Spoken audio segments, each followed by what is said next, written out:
You know, there's this incredibly simple 5-minute task you can do right now that could literally save your family from months or maybe even years of financial trouble. We're talking about your Provident Fund e-nomination. And honestly, ignoring it, it's one of the biggest financial mistakes you can make. So, if you've ever logged into your Employee Provident Fund portal, I'm willing to bet you've seen that little red alert pop up. And hey, let's be real for a second. You probably just clicked Remind Me Later and moved on, right? We all do it. Yep, that's the one.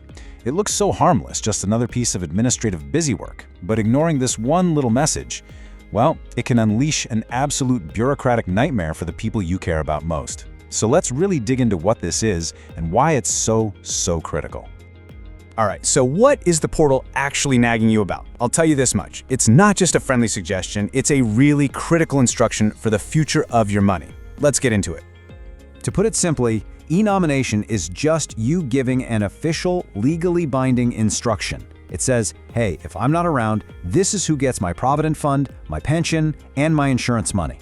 It's that straightforward. Without it, it's a mess. And you know, the difference between the old way and the new way is just night and day. What used to be a mountain of paperwork, I'm talking filling out forms, getting them stamped, mailing them, waiting weeks, is now just a few clicks online. The whole system is designed to be completely effortless. They've basically removed every single excuse for not doing it. Okay, so we've established it's easy. But why the big rush? This right here is the real heart of the matter. The cost of delaying this, well, it isn't paid by you. It's paid by your family. So just think about this for a minute. What actually happens if you haven't put a name down and the unthinkable occurs? The process is, unfortunately, anything but simple or automatic. So without a clear nomination, your family gets thrown into this really difficult situation.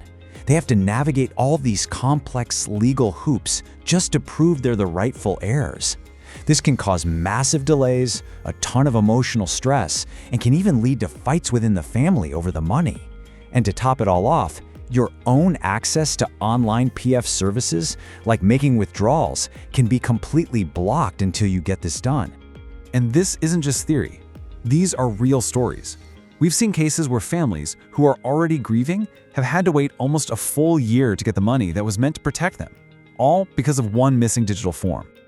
But okay, now for the good news. Preventing all of that pain and delay is incredibly easy. So let's talk about the solution, which I promise is way faster and simpler than you think.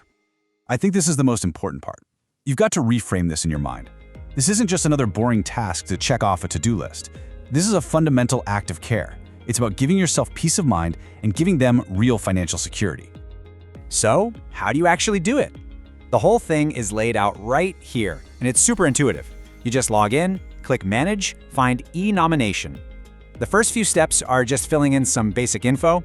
The only part you really need to pay attention to is the last one, verifying it with that OTP from your Aadhaar-linked phone. That's the magic step that makes it all official. Now, the process is simple, but there are a few common little traps that people fall into. So let's do a quick run-through of those so you can nail it on the first try. Okay, here are the common slip-ups. First, the set it and forget it problem. People do it once and then don't update it after getting married or having a baby. Another one is simple typos. Just double-check those dates of birth and Aadhaar numbers. There's also a key rule. You have to nominate your legal family if you have one. But you know what the single biggest mistake is? People do everything else right, and then they forget that final OTP verification. Let me just say that again because it is so important. If you fill out all the details, but you don't do the final Aadhaar OTP verification, your nomination is not active. It's like writing out a check, but never actually signing it. That final click, that's everything. So, after all that, what's the one thing you really need to remember? Let's just boil it all down to the simple takeaway. At the end of the day, it really just comes down to this. 10 minutes. That's it. That's the maximum amount of time it will take you to do something that secures hundreds of thousands or even more for the people you care about most. So the takeaway here is simple. Stop thinking of this as a chore and start seeing it as a fundamental act of protecting your family. It is the only way to guarantee your money gets to them without a long, painful fight. And with the whole process being online, the only thing stopping you is hitting that login button. So I'll leave you with this final thought. It's your money. You earned it over years of hard work. Have you taken the few minutes needed to officially decide who it should go to? If not, maybe right now is the perfect time.